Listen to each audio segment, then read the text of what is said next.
right now? I'm so glad you asked.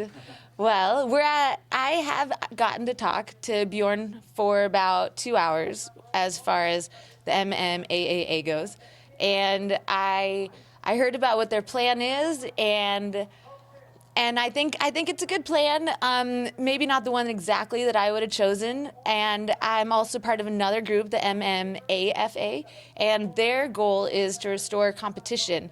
The idea being that since the UFC puts up the belts instead of sanctioning bodies, that it inhibits the ability of other promotions to compete.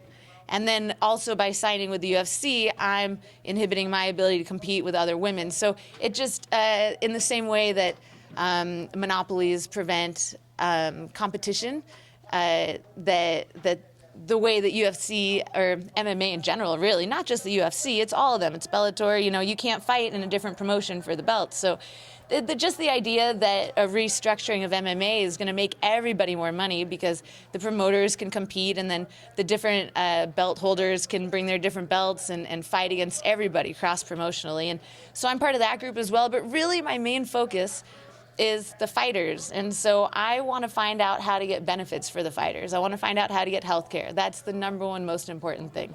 And that's my number one focus. It's turning out to be a lot more political than I thought. Like you mentioned, I was part of the PFA working with Lucas Middlebrook before, and my vision of it didn't work out the same way that the PFA's vision, but Lucas Middlebrook and I do have the same vision of a democratically structured fighter-led union. And so I'm going to keep working towards that, but more than the power struggle or the politics of it all, I'm really just focused on getting insurance benefits for fighters and their families, because that's the number one priority. I don't think that there has been a lot of good communication. Most of the communication as far as the unions and the associations, not only just between us and the UFC and WME IMG and Dana, but also between the different groups and then between all the fighters, it's mostly been facilitated by the media. So thank you guys all so much for that. Just want to appreciate that real quick.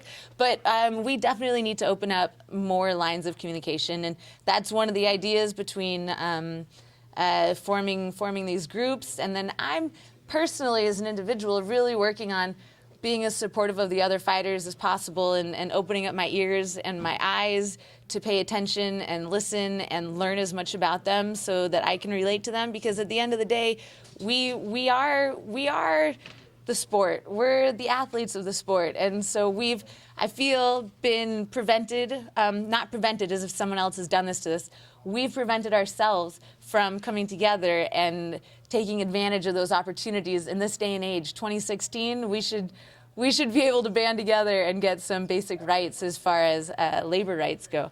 And we've prevented ourselves from doing that because of we're fighters, we're individuals, we're fighters, we delegate, we have to get really focused on training camps, and I think that we can do better than that. I think that we can expand and get past that and start helping each other out more.